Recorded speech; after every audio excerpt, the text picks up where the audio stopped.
नमस्कार दोस्तों, स्वागत है आपका हमारे YouTube चैनल पूजा सेवन स्टोरीज में। जय श्री कृष्ण दोस्तों, आज हम आपको इस वीडियो में उन संकेतों के बारे में बताएंगे जिससे आपको ये पता चलता है कि परमात्मा आपके जीवन को एक नई दिशा दे रहा है। पहला संकेत, अटूट भक्ति और विश्वास। शिवजी की परीक्षा में पास होने का सबसे महत्वपूर्ण उपाय उनमें अटूट विश्वास और भक्ति बनाए रखना। चाहे जीवन में कितनी भी कठिनाइयां क्यों न आए, आपको यह विश्वास रखना चाहिए कि भगवान शिव आपकी हर स्थिति में रक्षा करेंगे। उपाय, नित्य पूजा। नियमित रूप से शिवजी की पूजा करें और उनका ध्यान करें। शिव मंत्र जाप, ओम नमः शिवाय मंत्र का जाप करें। यह आपके मन को शांत करेगा और आपकी आस्था को बनाए रखेगा।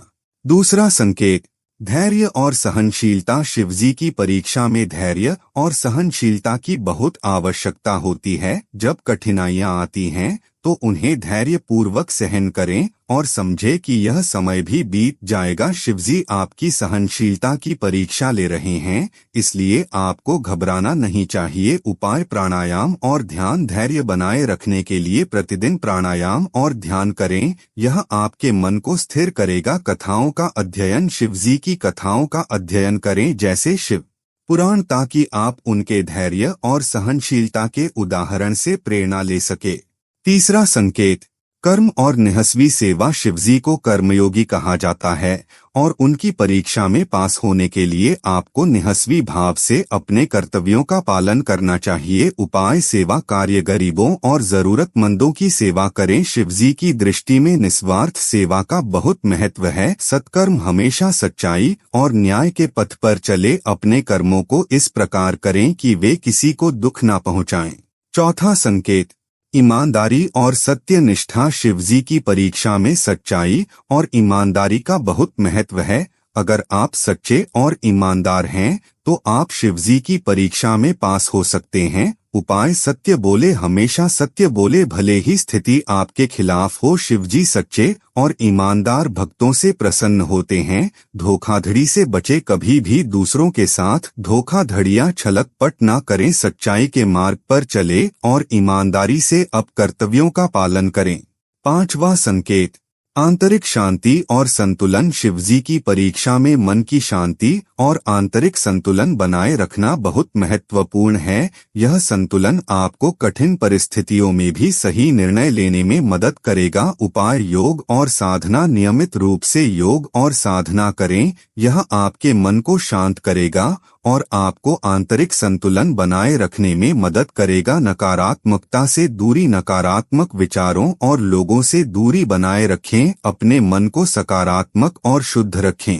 छठा संकेत, शिवलिंग की पूजा और रुद्राभिषेक। शिवलिंग की पूजा करना और रुद्राभिषेक करना शिवजी की कृपा प्राप्त करने का प्रभावी उपाय है। यह उपाय आपको शिवजी की परीक्षा में सफल होने में मदद करेगा। उपाय, शिवलिंग अभिषेक। नियमित रूप से शिवलिंग का अभिषेक करें। आप दूध, पानी, शहद और बेलपत्र से शिवलिंग की पूजा कर सकते हैं। रुद्राभिषेक। विशेष अवसरों पर रुद्राभिषेक का आयोजन करें, यह शिवजी को प्रसन्न करने और उनकी कृपा प्राप्त करने का श्रेष्ठ उपाय है। सातवां संकेत, क्षमा और करुणा। शिवजी की परीक्षा में क्षमा और करुणा का बड़ा महत्व है। अगर कोई आपको कष्ट पहुंचाए तो उसे माफ कर दें और करुणा का भाव रखें। उपाय, माफी मांगना और देना। यदि आपने किसी से गलती की है तो माफी मांगने में संकोच ना करें और अगर किसी ने आपको कष्ट पहुंचाया है तो उसे माफ कर दें। करुणा का अभ्यास। हर जीव के प्रति करुणा का भाव रखें, चाहे वह मनुष्य हो या पशु। शिवजी करुणा से परिपूर्ण हैं और वे अपने भक्तों से भी यही अपेक्षा करते हैं। आठवां संकेत, संकल्प और दृढ़ निश्चय। शिवजी की परीक्षा में सफल होने के लिए आपको अपने संकल्पों और निर्णयों में दृढ़ रहना चाहिए। उपाय, स्वधर्म का पालन। अपने धर्म और कर्तव्यों का पालन करें, चाहे परिस्थिति कितनी भी कठिन क्यों ना हो। आत्मबल का विकास। शिवजी की भक्ति और ध्यान से अपने आत्मबल को बढ़ाएं ताकि आप किसी भी परिस्थिति का सामना कर सकें। भगवान शिव की परीक्षा हमें हमारे आत्मिक विकास और जीवन की वास्तविकता से अवगत कराने के लिए होती है। अगर हम इन उपायों को अपने जीवन में अपनाते हैं तो न केवल हम शिवजी की परीक्षा में सफल होंगे बल्कि हम उनके अनुग्रह और कृपा को भी प्राप्त कर सकेंगे। शिवजी की भक्ति और विश्वास से आप किसी भी कठिनाई को पार कर सकते हैं और अपने जीवन को सच्चे अर्थों में सफल बना सकते हैं। भगवान शिव की परीक्षा को पार करना कोई सरल कार्य नहीं है।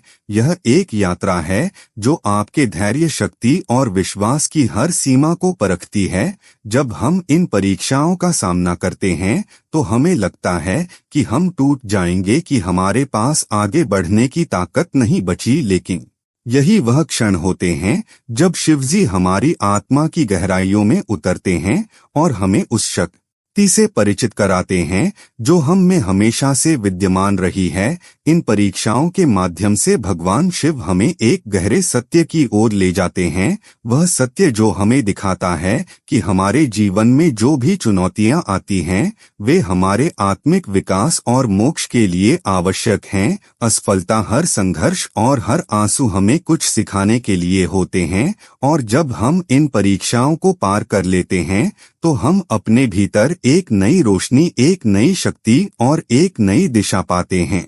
शिवजी की यह परीक्षाएं हमें यह सिखाती हैं कि जीवन में सच्चा सुख, सच्ची शांति और सच्ची सफलता हमारे भीतर ही है। यह बाहरी दुनिया की चीजों में नहीं बल्कि हम आत्मा के गहन अनुभवों और हमारी आस्था में है। जब हम शिवजी की इन परीक्षाओं को स्वीकार करते हैं तो हम अपने भीतर की उस दिव्यता को पहचानने लगते हैं जो हर समय हमें मजबूत, शांत और प्रेरित बनाए रखती है।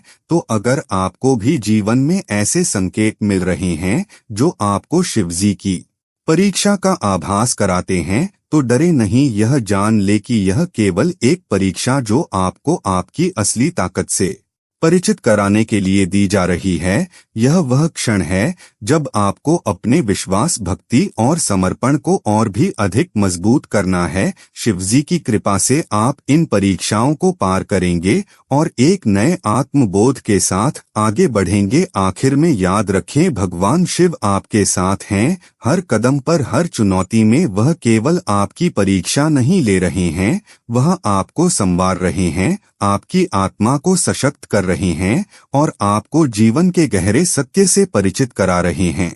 भगवान शिव की परीक्षा हमारे जीवन में आंतरिक बल, विश्वास और आत्मज्ञान को बढ़ाने के लिए होती है। जब भी हमें यह संकेत मिलते हैं हमें यह याद रखना चाहिए कि यह कठिनाइयां हमें सशक्त बनाने के लिए हैं और शिवजी हमेशा हमारे साथ हैं। हमारी आत्मा के हर संघर्ष में हमारा मार्गदर्शन करते हुए भगवान शिव की परीक्षा में पास होना न कठिन है बल्कि यह एक आत्मिक यात्रा भी है जो आपके विश्वास, धैर्य और समर्पण की गहराई को परखती है।